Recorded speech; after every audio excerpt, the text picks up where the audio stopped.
She's got the blind water brew from the Ram. Oh, Yeah, I do. God dang, she's got all the toys. That's what happened when you're a jet-setting war machine lifestyle. Don't worry, we'll be there Dad someday. jet set. We'll be there someday, George. Right after you get fired. Right after I get fired and divorced, and you get divorced and You guys fired, get married. and then we get I- married, and I- we just spend Go our on life the on the trips road. Dude, I don't need to get divorced. I That's think the it's thing. I think it's legal for 3 men to get married now. So in Canada, Like, I Did you don't hear know, about don't that judge. guy, the polygamist, who he's some Mormon cult, like some sect of Mormonism, but he has through polygamy he has over 100 children. God damn. awesome. Yeah. Oh yeah, what is taking like mad benefits from that? Well, that's it. The new child Oh, benefit. good, yeah. He's bringing in Sweet. like it was I brought in that $1 billion is the government spent. It's going to me, bitches. It was pretty much like that. Oh my god. Yeah, there we go. Oh. The blind water brew. Yeah. minute. So 1 minute and counting. So I'll do the music first. Yep. Aggie is doing her swag here. Yeah, we don't want So to much talk. swag. We don't want to talk during the. Don't make me music. bring Undercity, because I'll bring Undercity. Wow, she's even got Undercity ready. Yeah. Everybody, be quiet and go.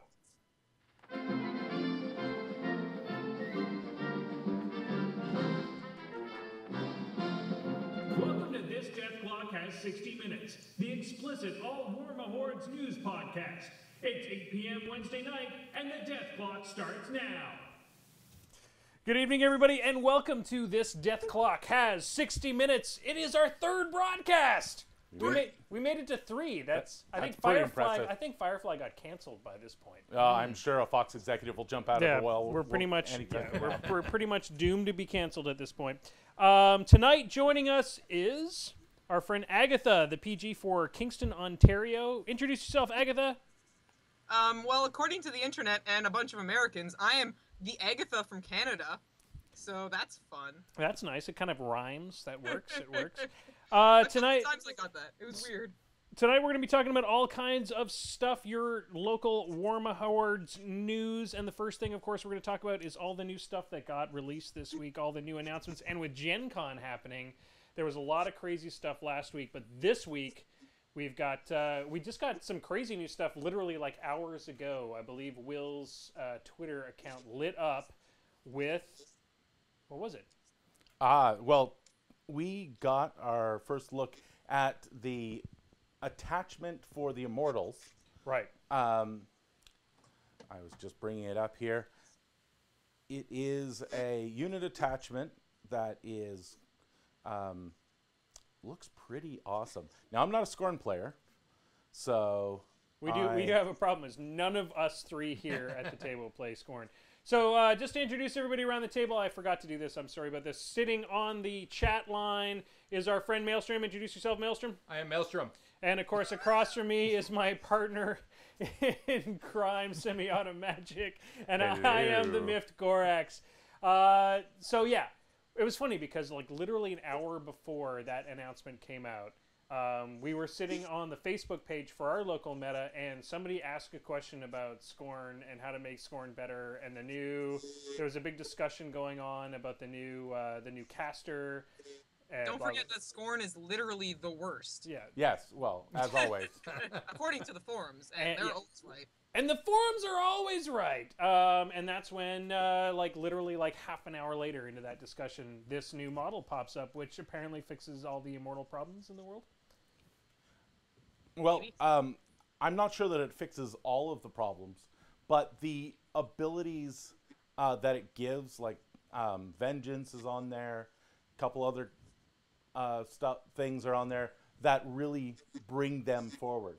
Aggie, what do you think? Do you think this fixes the Scorn problems? Do you have any idea? I mean, we're not Scorn players. We got no clue. Yeah, it's like we have no Wi-Fi. idea what we're talking about, Yeah. but definitively, I can say maybe. Maybe. No, I don't know. I have no idea. I mean, it looks like it's cool. It looks like it does a lot of stuff. And with the tier, I think it's Zal 1's tier benefits, it's going to be starting with souls. So one of the big problems with this type of model is always priming the pump, right? If you have a battle engine, usually it's got to get smacked by something. If it's a lot of other models, stuff has to die in the unit before it becomes useful. In this case, having the pump already primed, having the ability to start actually using the model turn 1 or 2 is a really good benefit for a model like this. Yeah. All right, so we can't really talk too much about that. Maybe people, if you are watching the show or listening to the show, you can comment in the forum. Scorn players out there, you can tell us all about it. Somebody wants to know if we're going to talk about the new Extoller UA.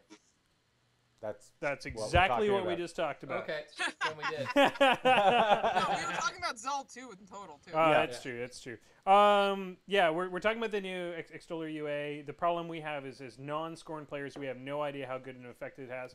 So, hey, guys, if you are a Scorn player, please get on the Twitch chat right now and tell us all about it, or you can jump onto YouTube and make some comments on our YouTube page. The second thing, just complain on the forums. Or you can go and complain on the forums. Everybody else does. Next topic, Gen Con results. Jason Watts takes it all using what? Convergence. The amount of cock jokes that happened right after each of these wins was kind of astounding. So the question really is, did he have a huge cock army? Yes, he had quite a large cock Army. Did he use all of his cock to army to win the game? Well, I don't think he used all of his cock. I think he had more cock to spare. But it was a big cock. Like, with that much cock in one list, you know, until you've played against Axis's tier, you're never sure how much cock you can take. That's right. Well, it's really not. It's also a slow. You have to start slow and then be really aggressive with cock to play it well, from what I understand. So, anyways, he won both. All right, let's move on from the cock jokes. He won both the Masters and the Iron Gauntlet using COC, using Convergence. George, you are a diehard Convergence player. Comment on this. He loves the cock. Sorry, just one more. I do love the cock. It is my primary faction. Aggy was good enough to get me a picture of his Iron Gauntlet lists. I don't know. Cool. Yeah. You were a little out of it at Gen Con. And I was able to post them up on the Convergence Facebook page. It was they're really good lists. I'm gonna play with them myself. I believe he took Mom, Dad, and Syntherian. So Mother, Father, Father, Axis, and Syntherian were the 3 different ones. Because you have so many choices.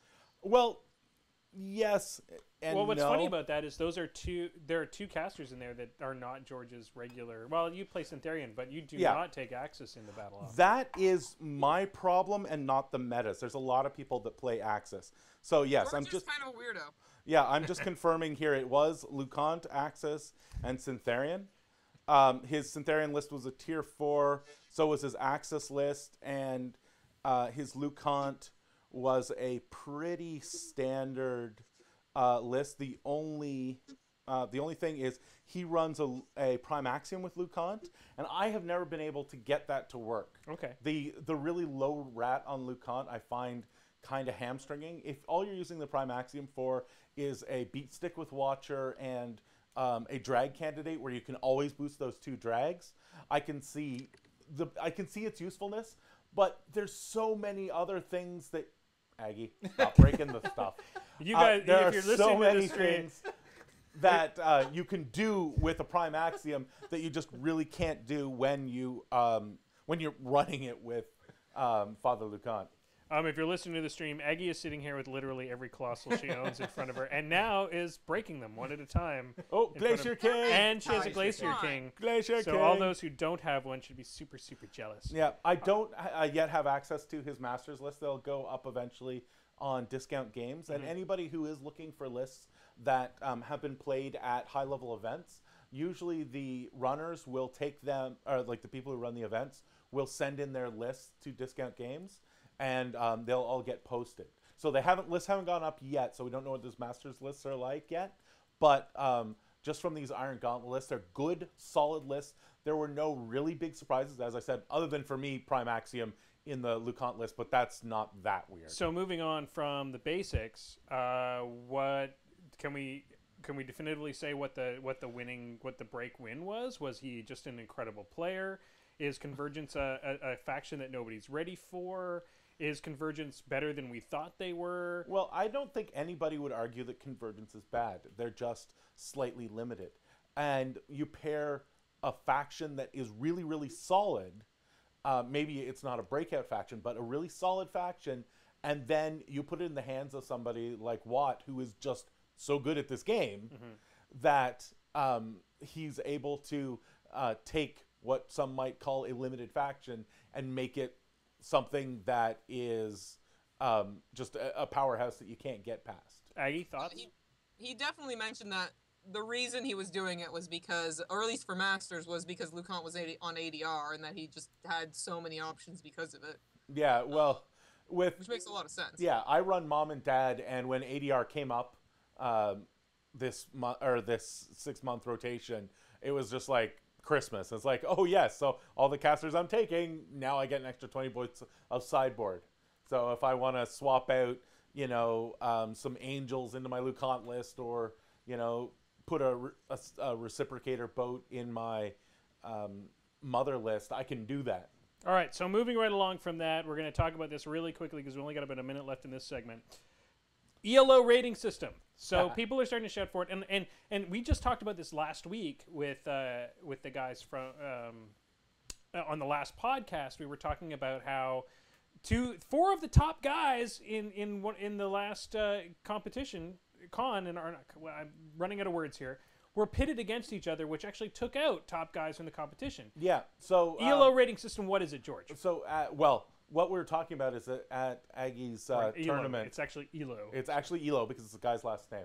At Aggy's tournament, what happened was we had some of the best players play each other in the early rounds, and what that caused to happen is that those players weren't in the late rounds. So you have a situation where maybe somebody was able to get a win where they would have had to face someone who was better against them. And that didn't happen because we have no seeding in War Machine. Okay, so ELO is actually just a type of recording for a large-scale ranking system. You can actually do ranking systems in all kinds of different ways. Iron Gauntlet is, in fact, a ranking system. But what people talk about when they're talking about an ELO system generally is a very wide-ranging ranking system that will allow players from all over the place to be ranked against each other. And having a ranking like that allows you to do things like when you have people apply into a tournament, you can seed them correctly. You can put lower ranked players against higher ranked players, giving the higher ranked players a larger chance to be in later games. Gotcha. All right, so Aggie, what do we need an ELO? Do we need an ELO ranking system right now? Will it fix problems? I don't know if it'll fix problems. That's the thing. I think it's a neat idea, but the reason it sort of worked in Magic, and I think they got rid of it eventually, is because people were playing so many games. There was a low barrier of entry. Games were fast, so you could play 4 or 5 games in a night every week, right? And those would all go into ELO, or at least every FNM or every PTQ or whatever. In War Machine, you could probably be a top-level player and play 15 to 20 national-level tournaments a year, games in tournaments in a year. And I don't think statistically it's going to work out. And that's my concern with it. And then there's the people who will only go to just Gen Con or just Temple Con, and beyond that, going to play in local tournaments and maybe do well, maybe not do well. But it would be really hard to institute at a local level, and I think at a national level that the coverage is too spotty. I think you've hit the nail on the head. Okay, guys, we're going to have to move on from that topic from here. Maelstrom, hit it! No, rip from the forums! Rip from the forums! We're still working on our sound effects board here. All right, guys, we're going to move on to a hot topic debate. Tonight's hot topic debate. Already, the Glacier King literally showed up. The card showed up all of 4 days ago. And already on the forums, there's people arguing. Glacier King! There's the Glacier King. If you're watching the stream right now, we've got a Glacier King in front of us even. Sweet looking glacier. Oh, yeah. So here's the question. already on the forums, people are complaining about the Mat 5 on the Glacier King and are demanding errata.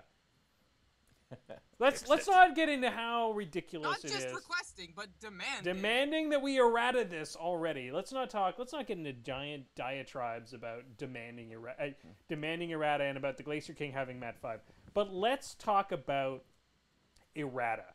I mean, why every time a new model gets released, or every time do some people take old models and they demand an errata? Aggy, what is it that brings people to the forums to complain and ask for errata in the first place? Because they think they have the right and they're somewhat anonymous. True. But, like, I don't know. I think that they don't have a degree of trust in the company, and maybe that's correct, maybe that's not. I mean, people have been burned by companies before, and I mean, mistakes have been made, and there's a lot of complaints about this specific one because, oh no, I think it was Schick on Twitter said that he wouldn't be Mat 5 and Rat 5, and oh look, there he is. And I think a lot of people are butthurt specifically about that, of all things. So yeah, people are just, you don't hear about the people who are happy, you always only ever hear about the people who are angry at something. I think that's what we're getting. Absolutely. Again. I think you hit the nail on the head on that one again. George, I think the question that I want to pose to you is errata necessary, and what does errata do when it happens to the game? Because I mean, there are players that never see the errata. They play by cards only, and they go to games day after day after day, and then somebody says, "Oh, dude, your thing doesn't work that way." Oh, look, Rice has reach. Yeah, errata is very important because it is the emergency button. It is the big red stop that causes a company to be able to basically do a take backsies. If you've messed up in such a way that you're breaking your game's balance, or that some interaction has appeared that you never would have guessed at and never came up under testing, that errata system allows you to literally fix a model.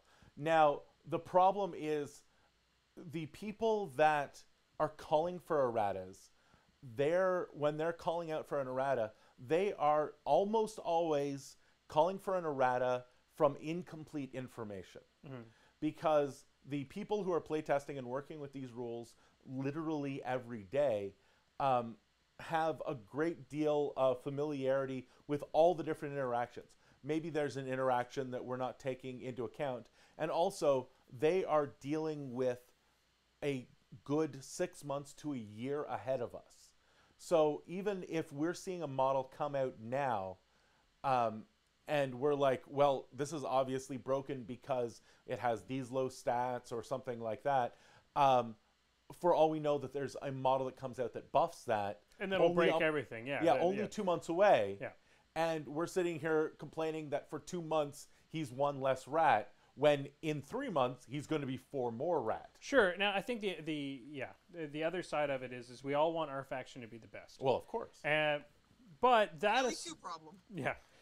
That aside, Aggy, are we at the point where we need a system 2.5? Is there enough broken things that people are, the forum trolls, the forum dwellers, the squeaky wheels, are they right at this point? Do we need a 2.5? No, I really don't think we do. I mean, there are things that are somewhat awkward in the rules, yes, but they're not broken. That's the thing. Like, yes, Body and Soul is good right now. It's really good right now. It's winning lots of tournaments, but it's not winning all the tournaments. It's not, there's broken, in which case everyone's going to bandwagon onto it, or there's powerful, and you can still answer the powerful problems. Or there's weak, right? Like, I mean, maybe the Glacier King will end up just being, the next Mountain King once we know the whole book. I don't know. We don't know. We don't have the book in front of us. We'll have it in a month. In a month, I guess we'll see how everything goes. I mean, War Machine, I can understand people complaining or not about that book, although it's a very good book. Because it's going to be, we'll probably see stuff from the next book within the next 6 months, but we kind of know what their theoretical release schedule is right now. We just don't know that for Hordes right now, and, rampant speculation is fun for people, especially when they're angry about things. Yeah, absolutely, and we all want our faction to be the best, so make me the thing that kills everything. Well, I think Convergence is currently provably the best. It just entirely swept Gen Con. Minions was also the best like 6 months ago. Yep. Yeah, well, and really what it all boils down to is if everybody could play just 2 E-Kane lists in every tournament, then we'd win everything. Maelstrom, do we have any... If you're a good player, you'll place well, and that's okay. Which goes back to our ranking system. Do we have anything coming from the guys in the chat? Not too many comments about errata. Quick and the Dead brought up a fact that at least War Room is constantly updating now, which makes things easier in the implementation of erratas. Absolutely. I think the problem we had before was everybody was living off their cards, but at least most people have some semblance of War Room at this particular junction. Yeah, a lot of people use War Room now. So it's either War Room or the other War Room. Yeah. So okay, so that aside, saying that we've decided as a communal group that we're cool with not bringing out a 2.5. Where there is things that need to be errated. Let's get nitty gritty. Is there something that you guys feel as PGs, both of you are well invested in the rules? Is there something broken right now that needs to be fixed? I think there are a few things. Well, most of the weird interactions don't necessarily need to be fixed, but I think they need to be worded better. I think most of the problems in most of our different efforts when you're trying to figure out exactly how something works, having it worded in a way that makes it more understandable is what you need. You don't necessarily need it better. Now, if I could change one thing, I think I might change the way that terror works on units. Okay. Units breaking can be absolutely debilitating if terror checks go the wrong way. I don't mind it at all. All of the Cephalix units are fearless. So well, yeah, I play Convergence, so it's a non-issue for me. Everything made that's new, pretty much. Aggie, what do you feel? Is there something broken right now that needs to be fixed? As someone who's like run tournaments and stuff, yeah, terror checks are annoying. They're confusing. I don't think there's much of a problem with line of sight as it stands too. It works, but it's not intuitive. Yes. And I don't know if there's a way to make that intuitive or not. But sometimes there's just really weird situations with elevation and that kind of thing that, again, I don't think the rule is wrong, but I think that it could be clarified.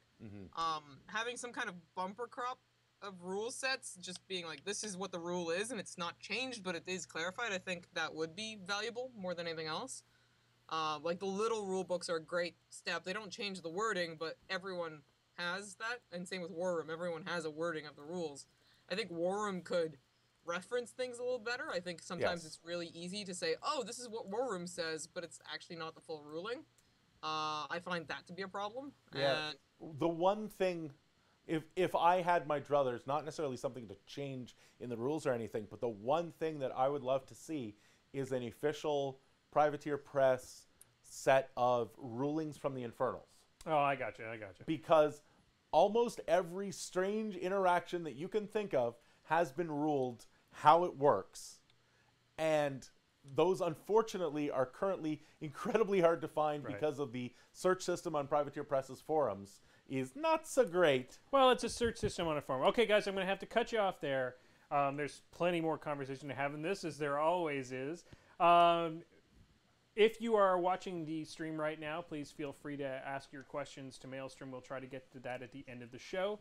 If you're watching, or listening to the podcast after the fact, you're welcome to go to our Facebook page and make comments on our discussion tonight. We're all about interaction. Let's keep this conversation going. So, moving on to the next segment. This segment is called Focus. Perfect. The focus tonight is George is going to talk about a ruling, how the rules work in an interaction, and of course tonight's ruling is cavalry rules. Now, straight up, guys, cavalry rules, got 2 PGs in the room.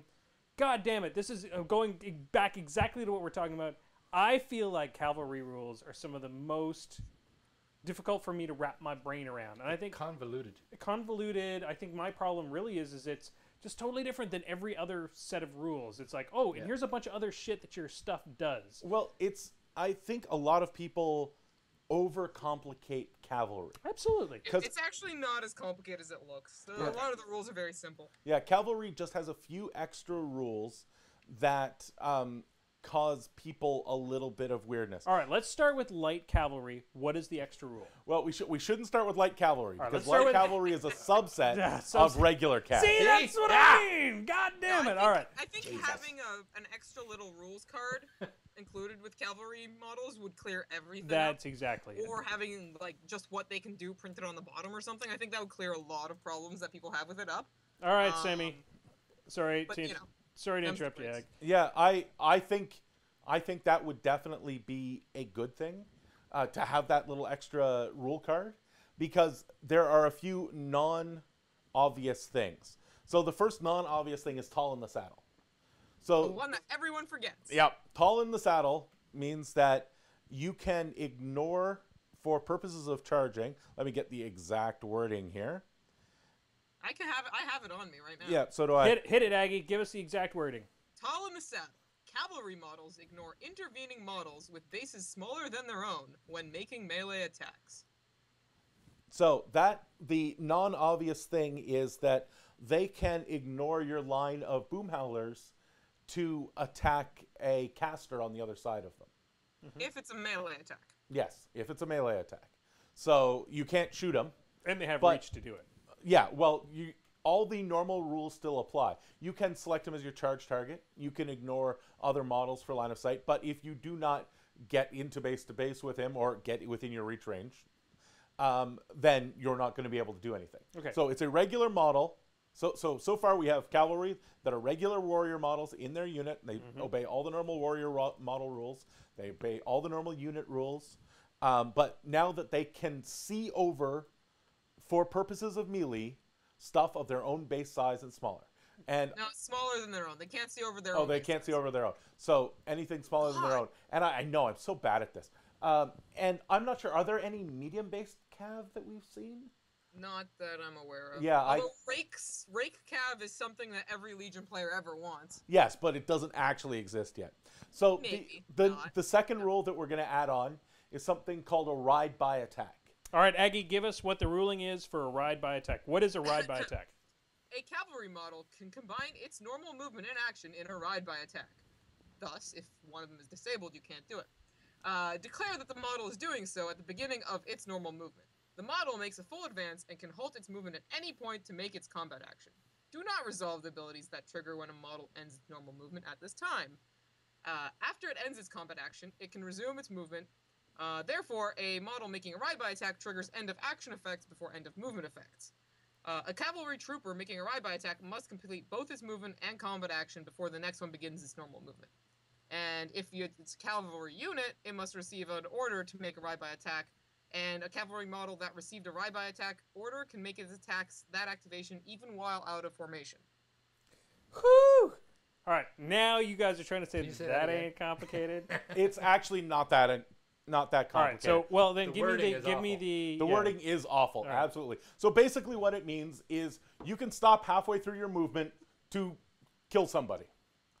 That's literally all it is. So you do part of your movement, however much of it you want, and then you do your attack, and then you keep moving. Is this in addition to the rest of your attacks, or is this just? No, That's your this attack. is your initial attacks. Gotcha. See, I think that's where my confusion always Yeah. comes in. Is it to me when I'm reading the card quickly and not really understanding it, I go, "Oh, sweet! I get a free attack whenever I ride by somebody." Nope, this is not a free attack. All that happens is your attack interrupts your movement. So you do part of your You can't movement. do it on a charge or anything. do That's your another attack. confusing thing. You Yeah. can't extend Okay. the range. You can't extend the range. This is your normal range. But if you're smart and taking good cavalry, it's already between 7 and 9 anyway. So it's not a big deal. So you're going to be able to move, make your attack, and then keep moving. All right. So, are there any other heavy cavalry rules we need to know about? Well, just for ride-by attack, the important thing is on cavalry casters, you can move up, cast spells, and then keep moving. Gotcha. That's what most of it is. That's the only time I've ever really seen it used a lot. Okay.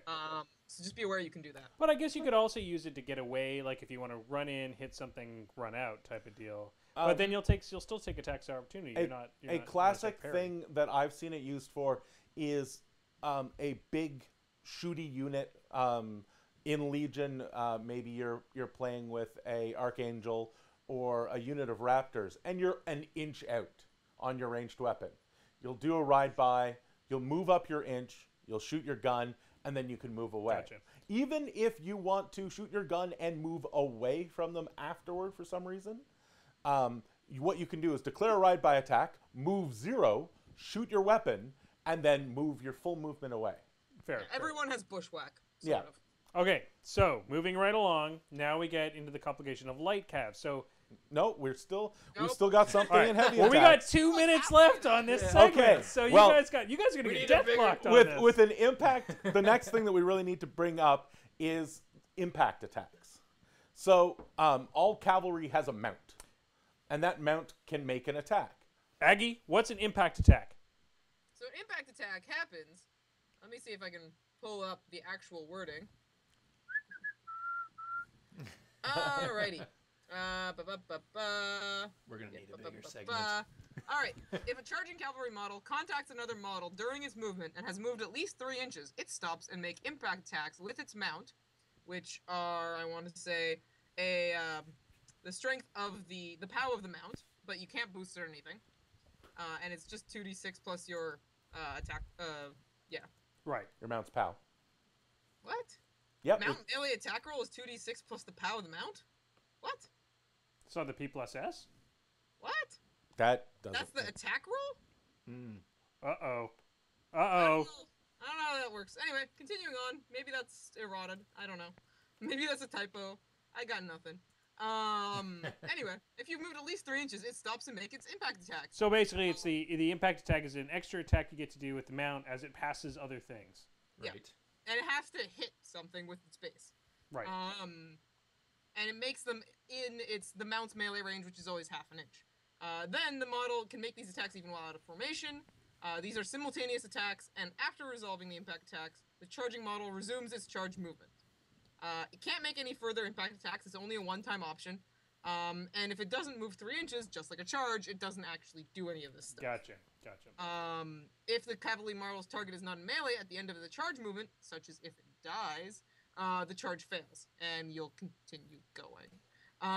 If the charge target is the first model contacted by the charging cavalry model, the charging model can still make an impact attack against it. Yeah. And cavalry models always gain a +2 to charge attack rolls. Impact attacks, however, do not receive this bonus. Yeah. The big thing there is can. You can make an impact attack against your charge target if you are pretty sure that it's not that it's going to survive, so that you can still do your charge attack. But if you're pretty sure that it's not going to survive an impact attack, you generally want to forego the impact attack for the regular charge attack, because the impact attack doesn't get any bonuses. It doesn't get the boosting. It doesn't get the +2 for cavalry charging. It just hits it. Apparently, the attack roll might just be the power of the mount, which seems super weird. Well, I mean, and here's the thing. We just took 10 minutes to describe the rules of cavalry attack. And we're not even done. We're not Yeah, even no. done. We've just gone through heavy cav at this point. We haven't even dived into light cav at this point. Well, light cav is easy. Light cav is nothing. Okay, so let's move. Do we have anything left on heavy cav? No, just other than dragoons. If we wanted to talk about dragoons, which are the They models that if you kill them, they just unmount and you have to kill them again. Right. Well, that's pretty simple. That's pretty straight up. yeah, I think the only thing that we didn't outright state is that a charging cavalry model gets a +2 to hit. Right. Okay. So that's the last rule for said heavy that. cavalry. Well, you said it as part of the. That's pretty thing. legit too. An extra +2 on a Absolutely. charge is sweet. Yeah, and it's never printed on your card, so most people will forget. Last but not least, light cav rules. What are the light cav rules? Well, light cav is very similar. They cannot make impact attacks, but they get a light cav movement at the end of their activation if their activation has not suddenly ended for some reason. Right. Like you They fail can a charge or something like that, just ends your everything. But if you've just made a normal movement and shot or something like that, you can make a 5-inch move after your activation is What completed. about running and charging? Do you still get that movement? After No, running? because you run and you're done. Yep.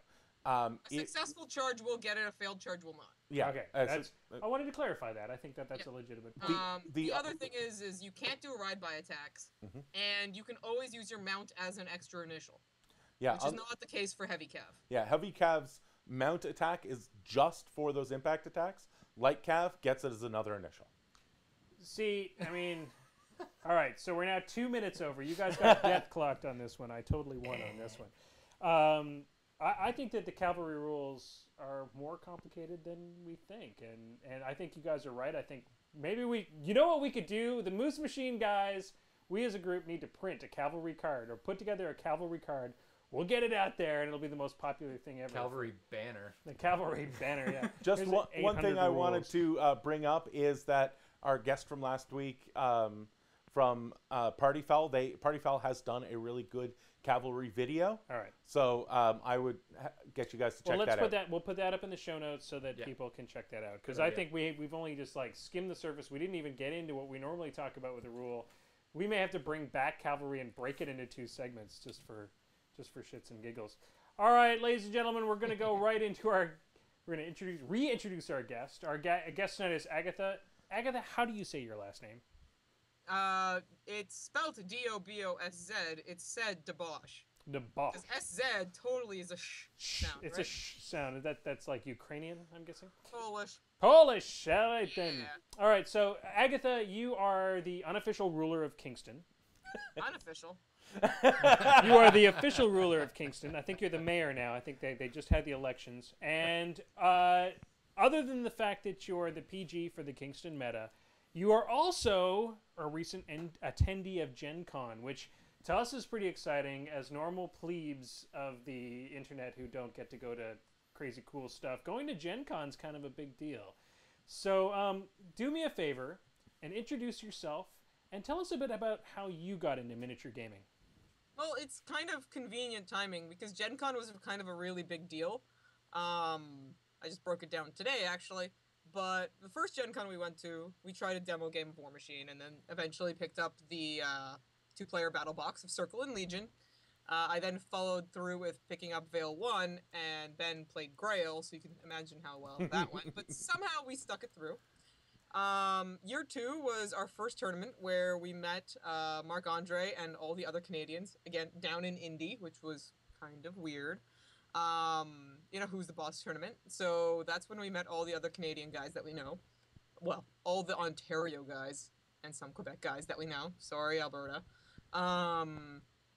Year 3 was my first one as a PG, which was kind of cool. And then this is year 4, where this is my first time as a PG where I actually know what I'm doing. So, yeah, we'll see where year 5 leads. But Gen Con's kind of a convenient timer on this sort of thing, so... So basically, yeah, so your entire miniature gaming experience is wrapped in Gen Con, it sounds like. Yeah, sort of. I mean, we got into it originally because we wanted miniatures to play D&D with, and then we're playing D&D again now, but there was definitely a few years where we really were just playing War Machine all the time. And now, yeah, I don't actually...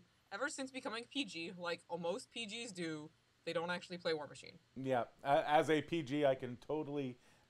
attest to that. You basically, unless you make a concerted effort to play War Machine, you can end up playing a whole lot of not War Machine.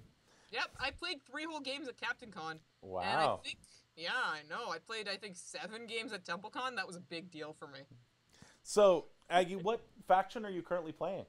I think I'm starting to play Trolls because of this guy. He's cool. I was playing Crix, and I kind of want to get back into Crix, but I have a paint scheme I like for Trolls, and I don't have one for Crix yet, so I'm going to probably paint up Runes of War and something else, and play that for a while. I started off with Legion. I don't know if the playstyle really fits what I actually like.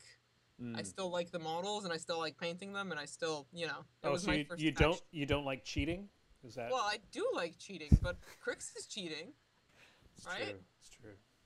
No, I tend to favor... I find that forcing a very large amount of decisions on a small number of models more stressful and more complicated than a lot of small decisions with a large amount of models. Which is kind of how I see it. But. All right, so you're a recent attendee of Gen Con. What's new at Gen Con, and what was the thing that sort of grabbed you first? Well, PGing at Gen Con is always a fun time. I mean, it's hard to get PGs to do it because there's so much stuff to do at Gen Con, but at this point, I've done 4 of them. It's not that I didn't care about doing stuff, but every other one I've scheduled a bunch of different things to do. And this one I was kind of like, nah, I'm just gonna wander the vendor hall, see what's up, do a bunch of shifts. I ended up doing more shifts than I was scheduled to do because I didn't know what to do with myself. So that was cool. But I bought a couple of games, but we were supposed to get a van, but got a SUV instead, so we couldn't even bring back a lot of stuff. So we just kind of hung out and, chatted with people we only see once or twice a year, which is always fun. Made new friends, the usual. So, So, GenCon's pretty great. so you're part of the Kingston Meta. In fact, you're running it now. What is it about the Kingston Meta? How's it grown over the last couple of years? It's grown a little bit. I mean, obviously, when we first started here, it was a couple guys, and half of them played Warhammer and were playing, Warhammer and War Machine, which was kind of weird. But we've really developed into our own now. We've actually differentiated ourselves from the Warhammer crew, which is good. I think people who want this type of game will go into War Machine, and people who want the Warhammer style game, which is not a problem. There's a very strong Warhammer community here. They can go see that instead. And, we've actually developed our own type of community. We have probably, summers are hard right now, but we probably have around 15 players right now. In the summer we can see 6 or 7 of them maybe, but them's the breaks. Yeah, that's summer. Exactly, that's life. There's so many weddings going on. Ugh. We have one this weekend and we have one a month from now. But that's okay. But it's just constantly, right? But it's fun. No, it's good. And I mean, we have a student community, so hopefully we'll recruit a few new students every year. That's kind of the overarching plan of Masterhood or something. Queen of Kingston and all that. But that's the plan. Excellent. Yeah. Well, I think Maelstrom kind of feels your pain. Yeah. We got a couple questions over here, too. Sure, bring it on. Frag Palm would like to know, what does Aggie like most about being a PG, and does she have any crazy stories from any tournaments? It sounds super dorky, but I won't even say I like not playing, but I like making a place that other people can play. I like being able to be the one who facilitates that. I mean, I won't pretend that it doesn't, improve my ego a little to see that all of these people are here because of me, kind of thing. I'm ultimately kind of a selfish person in that respect. So yeah, it's kind of cool to see all these people here because I'm doing something and they wouldn't be here otherwise. And they're having fun with it and that kind of stuff. So yeah, that's cool. Crazy stories mostly revolve around me helping with the Sioux and then getting really, really drunk. I don't know what you're talking about. Yeah. I know, right? It never happens.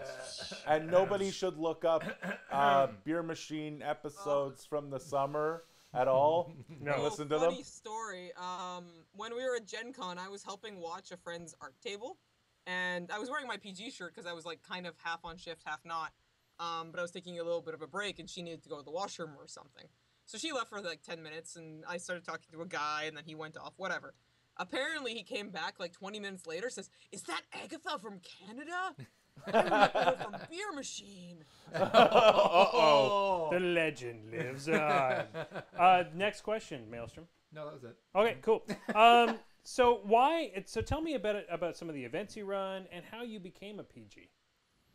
How I became a PG is easy. I applied, and so far they haven't refused a female yet, so that's awkward. But no, when we were starting, I was kind of the new kid on the block, but there was another guy who was also like he was running a bunch of stuff, and he was really kind of going to be a PG. He was going to do it, but he was planning on moving away. He's military, which happens a lot in Kingston. And so he was moving away. I was kind of next up in the kind of, I like organizing, yada, yada, yada. So it's kind of like, he just said, "Don't worry about it. I'm leaving in 3 months or 4 months or whatever. You should apply for it and do it." And I applied and, there was none in Kingston. Apparently we had one years and years back, but that stopped a long time ago. So it was not exactly hard.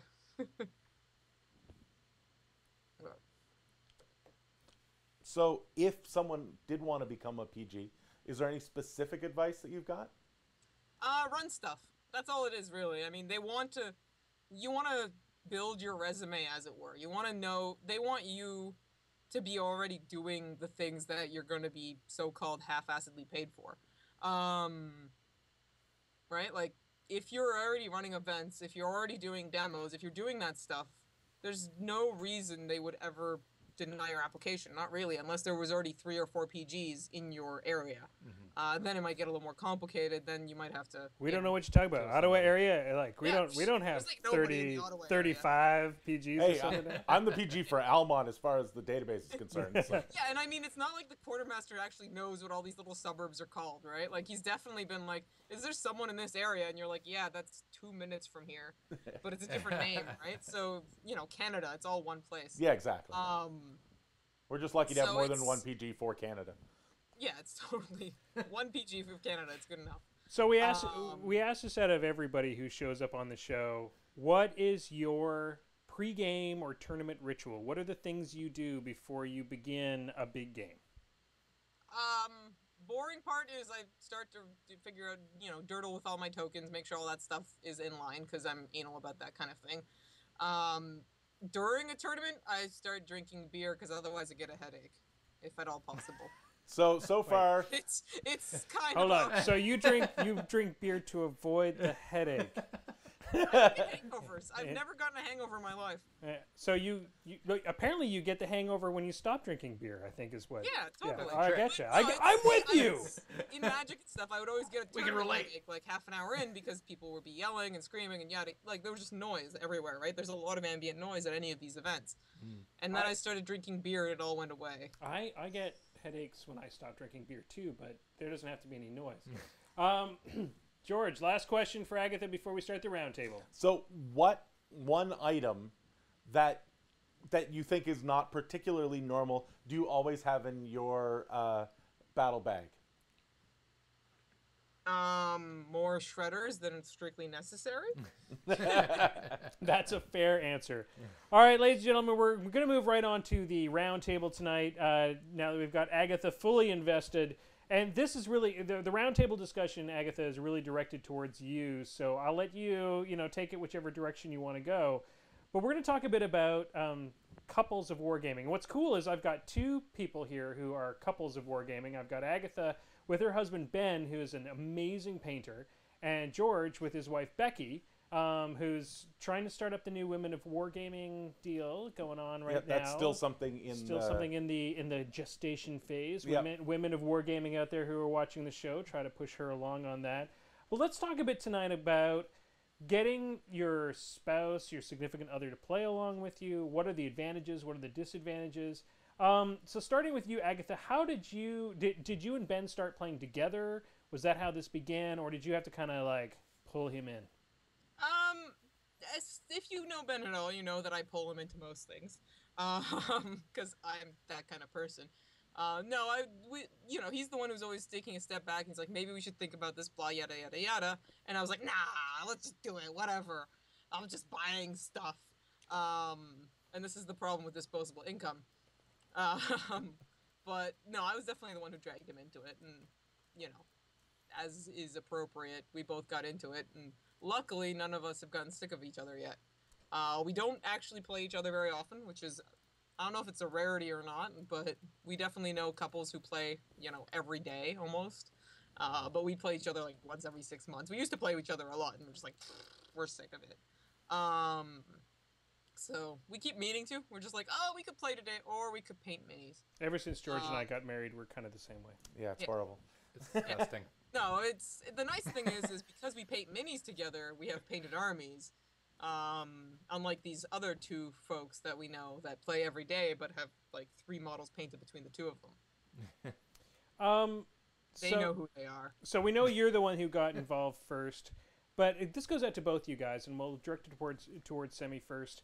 How did you get Becky involved? What was your sort of way to do this? Like, because I think that's a question that everybody has. Guys like Maelstrom and myself, whose wives don't play, and I think we're in a different faction where our wives are like, "This is yours. Yeah. That you keep that. That's great. I've got my own things. This gets you out of the house. Get out and leave me alone. Yeah, get out and leave me alone," which is valid. Yeah. But like, as your hobby gets bigger, you want to go to cons and stuff. That means you've got to start leaving for weekends. What is it that you guys did? Sort of, what is your tactic for getting your spouse involved? Starting with you, George. With me, I'm very lucky. I have a spouse who likes to get involved in my hobbies. Anything that I am talking about a lot, anything that I am putting a decent amount of effort into, Becky will at least take some time to figure out what's going on and try it out. Some things like my addiction to League of Legends, she does not participate in. She'll play occasionally, but nowhere near the amount of time I put into it. And occasionally there are some things that she finds facets of it that she loves to do just as much as I do, and she joins right in. So Aggie, how did you drag Ben? What was your tactic? I mean, my tactic was, we're doing this, and then we did it. Fair. Well, he's also in the. That makes perfect sense. He also got very invested in the hobby side of it. But like he was playing WoW when we first started dating. He not really dragged, but like let's try give WoW. I'll play some WoW with all the friends that I made. So that kind of naturally happened, and ever since then we just kind of naturally drag each other into things. He dragged me into Magic because he thought it was a cool game, yada yada yada. And he had already had a bunch of Warhammer stuff, but no one really played. Like, he had his group of friends that we all knew, but they played, once a year kind of thing. And I was like, well, that's kind of stupid. So let's try this other game. Better. That was all it was. So to move to a little bit of a different topic, and we only want to touch on this briefly because we don't see as many women playing the game. So let's just deal with this front forward. And because the obviously you're gonna have a lot of husbands who want to get their wives into their game, whatever it may be. What is it like being a woman in wargaming, and can you take away or add to the stigma that comes with it? Because I think that if you talk to most women, they'd be like, well, then you have to hang out in a room full of sweaty, bearded dudes, which is really what's happening in Maelstrom right now. Yeah. No, I mean, hanging out in a room of sweaty, bearded dudes is a thing that does happen. But I mean, you're sweaty too. Girls have bodily functions. Sorry, but you smell funny too. So it's not that big a deal. It's not that bad. But I've never had a bad experience with a guy at all, ever. And that includes when Ben's being scary or when Ben's not being scary. Everyone's been really great to me every time I've been at a small event, a large event, Gen Con. Gen Con, the only thing that was weird, and that was only weird to me because I'm Canadian, is all the guys from like Indiana southward would call me ma'am, which is totally normal down there. And I've learned that it's not at all a thing, but like up here, it's kind of like, ma'am, what the f are you on? But that was my only this is weird, but it's totally normal for them, and it was totally fine, and that was the closest thing to this is kind of weird I've ever had. Oh my god, you got respect. I know. Never mind. Screw that. That's weird. As I said to my wife the other day, she was saying, well, why are you spending so much time doing this, and what is it that really gets you? And I explained to her, the funny thing about being part of this community, over a lot of communities that I'm part of. I'm part of the fishing community. I'm part of the theater community. I'm part of the filmmaking community. And one of the things I noticed with the War Machine community, and this could be wargaming in general, is that there is a lot of kindness. I have not met somebody in the War Machine community that treats other War Machine community members with with disrespect or bad. Yeah, we get passionate about a game or whatever, but generally I've never met as good a group of people, and I think that makes a difference. No, and I entirely agree. Like, that's one of the reasons we've stayed with War Machine, is because every person we've met is awesome.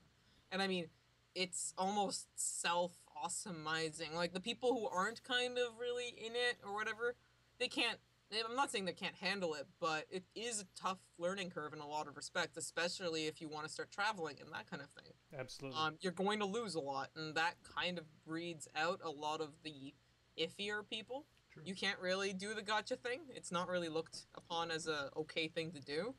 And there's just there's a culture of, not being a douchebag, which is really, really refreshing. It may be kind of on one of the pages at one point or another. All right, ladies and gentlemen, unfortunately, we're going to have to move on from that topic because it is time for... The Lightning Round. All right, ladies and gentlemen, it's time for the Lightning Round. Agatha, this will be your first chance at the Lightning Round. What I'm going to do is I'm going to ask 10 War Machines, War Hordes related questions. Whoever gets the highest score takes it for the season. Of course, this season so far has been completely and utterly dominated by our first guest star, Yeah, I'm which gonna was suck at this. Mark on. Just so you know. Now, so they can be lore related, they can be stat related, they can be rule related, and the points vary depending on how sorry I feel for you guys. Okay. So, starting with question number 1. Oh, in order to answer the question, you need to buzz in. And to buzz in, Agatha, you can go R. Everybody else has to make the sound to buzz in. All right. So, the first question. Name 2 of P-Thag's spells. Mutagenesis and obliteration? All right, you've got it. I would have accepted Bad Blood, Draconic Blessing, and Fog of War as well. All right, ladies and gentlemen, question 2. The name of Kane's character Jack. Agatha. Ace? It is Ace. That is 1 point for George and 1 point for Agatha. What is Iris's rat? Epic Eris? 7. No, it is not 7. Anybody else? Agatha. 9? It is 9, the highest rat Wow. in the game. Wow. So far, I think there may be somebody that just came out with a higher rat, but right now, hers is the highest rat in the game. As far as I know, probably going to be disputed by somebody else. Question number 4. What is the language of the trolls? Oh, I knew this, but I forgot. Damn it. I'm gonna say Mulgar. It is Mulgar Troll. It is Mulgar Troll. It's originating the Mulgar. I can only give you half a point for that, George. So, George is at 1.5, and Agatha's at 2. And unfortunately, Maelstrom is still sitting back there. I don't think you've had a point for the season yet. Let's move on. All right. Question number 5. What is the top rank a black clad can make? I'm gonna say Wayfarer. Wrong. Anybody else? It is omnipotent. Omnipotent. Is That's the not top. a rank. Oh, he That just is the knows that is the everything. top rank. That is the top rank that they can make. All right, ladies and gentlemen. Question number 6. What is the Carnivian's animus? Maelstrom. Bunny growth! It is Spiny Growth. 1 point. He's A broken point. the streak, He's ladies on and the gentlemen. board. All right, question number 7. It's my buzzer. A Retribution Warjack is called a Agatha. Myrmidon. It is a Myrmidon. 3 points for Agatha, and I believe 1 Who point. needs to read the whole question? All right. What was the name of the fictional novel that introduced Acosta? The fictional novel or the novel What is that the novel? fiction? The novel that is fiction Oh, that okay. introduced Acosta. What was the name of it? I'm gonna say Into the Storm. It was Into the Storm, although you didn't buzz in, but I'll give you a point anyway. Number 9. What is rule number 1 on page 5? He thinks this is ridiculous, but it's actually a legitimate question. What is rule number 1? I got 2 PGs! I don't. But is it just don't be a dick? No, that's Wheaton's law. Same thing. I think it might be have fun. No, you're No? both wrong. It is thou shalt not whine. Oh, see, now that's something we Basically should the same know. thing as That don't is be a kind of something you got. I made these for I you can't guys. give her half a point for that. I'll give you half a point for that. All right, ladies and gentlemen, question number 10. And as always, question number 10 is worth 5 points. And of course, I made this a relatively tough one. So get your lore brains on, ladies and gentlemen. What is the name of the 2 siblings that became gods of men?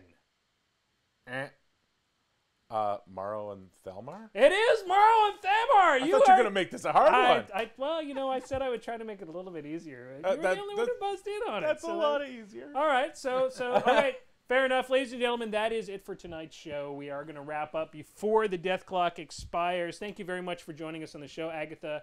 Unfortunately, you did not beat the 13 points that Marc Andre managed to Jesus rack Christ, up. man. I know. I know. It's friggin' ridiculous. All right, guys. Nerd. There are several ways to watch the show. You, of course, can tune in every Wednesday night at 8 o'clock.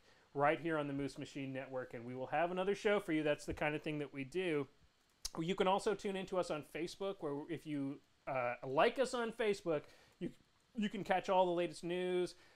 We also post whenever the podcast comes out on iTunes or YouTube, and when we're going to be broadcasting. You'll also notice that Semi and I often broadcast from conventions, so if you want to watch live War Machine games, those happen. We're to Gen Con. Yeah. We haven't been invited to Gen Con yet. We're working on that. Finally, you can also find us on Twitch. If you subscribe to our Twitch channel, it'll tell you whenever we're about to broadcast. It'll send you a little email saying, "Oh, the guys from Moose Machine are broadcasting," and then you can log in. And finally, you can see us on YouTube, where we put all the shows. This show will be up within an hour.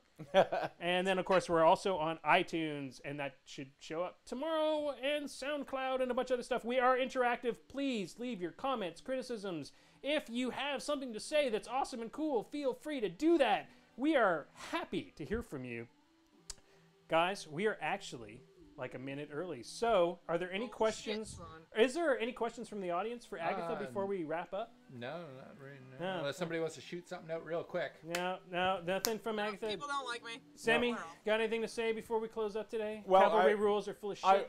Well, there are a lot of rules that are full of shit, but I wanted to pimp Blood and Iron coming up September 5th and 6th here in Ottawa. We in the local scene, we have a tournament this Sunday, I believe. And there's a lot of tournaments coming up later on in the season. Pass of Devastation is starting, so everybody go out and play some games, rack up some points, paint some models, and have a lot of fun. It seems pointless, but those points actually open up stuff later on. Agatha, anything going on in Kingston that we need to know about? Not as of yet, but the Sioux has been scheduled April 15th, 16th, and 17th Woo, next year. Dang! Yeah. It's Sioux time, and this Look off your year, calendars. the Legend of Beer Machine shall become reality. All right, ladies and gentlemen, that is the Death Clock. We have hit it on the button. Good night, everybody.